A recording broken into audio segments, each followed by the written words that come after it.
I don't know whether I've got the man flu or if I had a big night last night, but I found myself agreeing with Michael Gove this morning. Speaking to the Sunday Times, the Cabinet Minister responsible for levelling up housing and communities told the paper that if young people can't get housing, they will abandon democracy.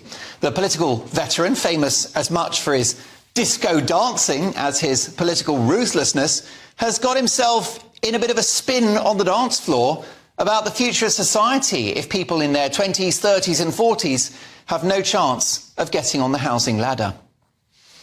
Although he's no John Travolta, he's absolutely right on this issue. Soon, generation rent will be most young people, and far too high a portion of ordinary people's salary goes on a roof over their head, especially for renters. Gove added that if people think that markets are rigged and that democracy isn't listening to them, then an increasing number of young people will say, well, I don't believe in democracy, I don't believe in markets. Of course, Michael Gove and his party are part of the problem. Rishi Sunak last year dropped compulsory housing targets to avoid a potential backbench Tory rebellion. He fudged the issue horribly by making a manifesto commitment to build 300,000 homes a year, but subject to local approval. Well, good luck with that. Britain is the world capital of NIMBY. In other words, not in my backyard. Michael Gove points out that since the credit crunch of 2008-2009, it's harder for people to get mortgages. Plus, foreign ownership of property, including vast housing developments picked up by the Chinese, Arabs and Russians, is hitting supply too. But the elephant in the room is population growth. Now, sensible levels of legal net migration are linked to economic prosperity and an enriched society.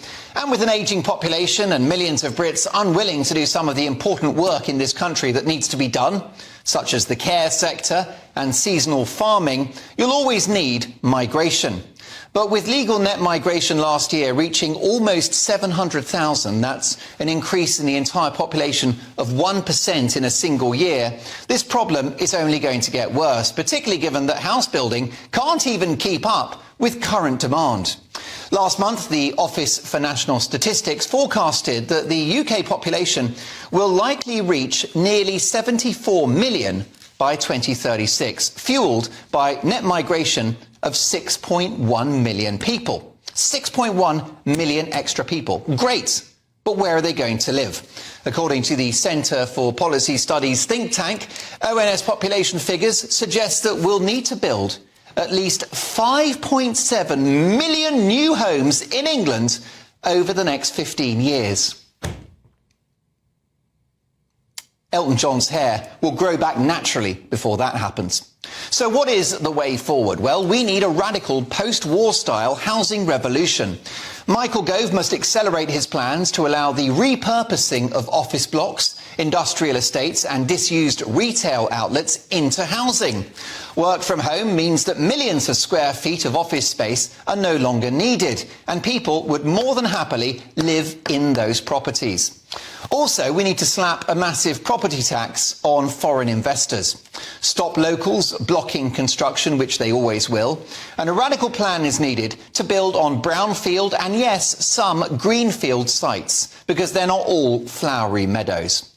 Given the fact that over 85% of UK landmass is rural, it means there's no excuse not to build, baby, build. Now, this should be cross-party. Housing is critical infrastructure, and Labour, the Tories and even the Lib Dems should come together to make a long-term plan to house this and future generations.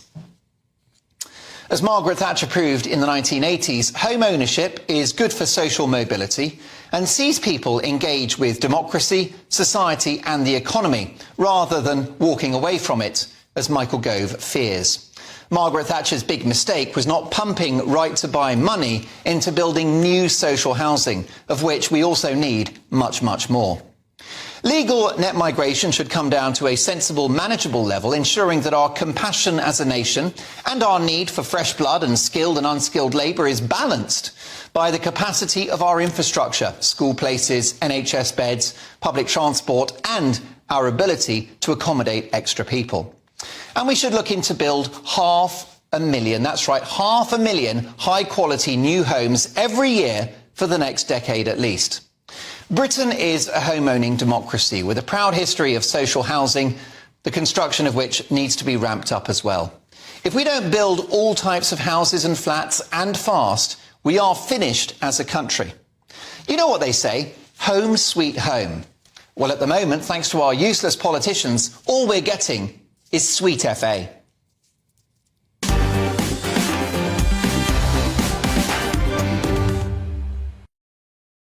There's no two ways about it, folks. We've got to build, baby, build. But your reaction, mark at gbnews.com. Let's hear from my top pundits. Former Labour Special Advisor Paul Richards, ex-BBC Chief Political Correspondent John Sargent, and journalist and communications advisor Linda Jubilee.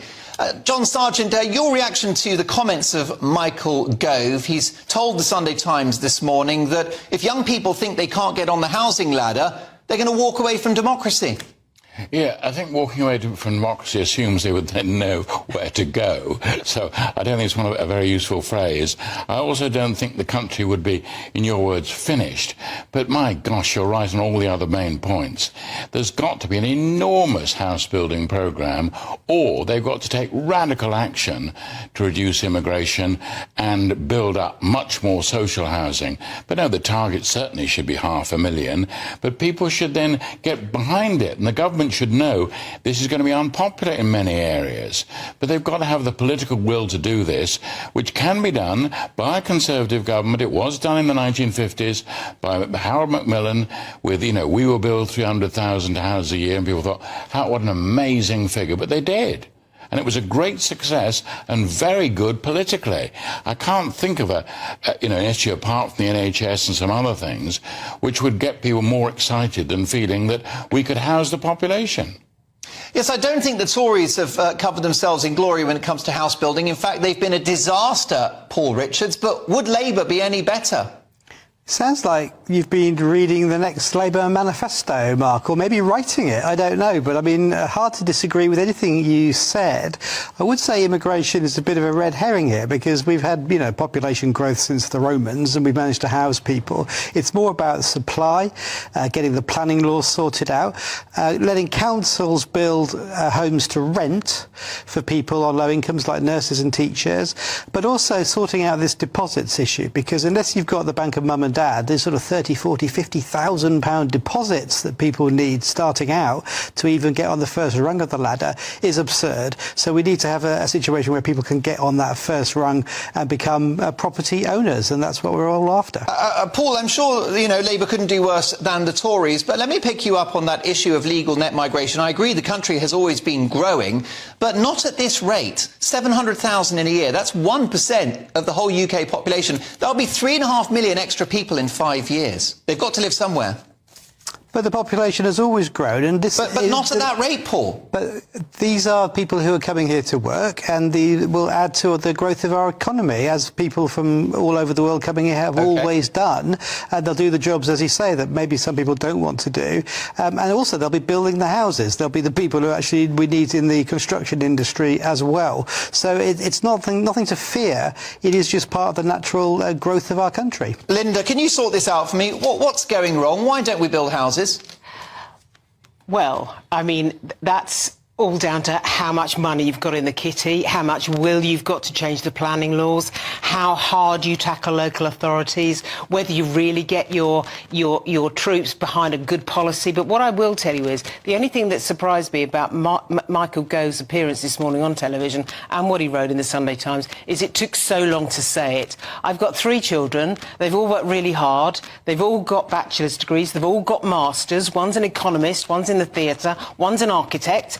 Ironically enough, and 2 of the 3 don't believe they will get any chance of getting on the property ladder because their older brother, who is the economist, has worked it out until they are in their late 30s. Now, we cannot allow that continue to continue. And more importantly, the Conservative Party can't continue to disenfranchise younger voters in this way.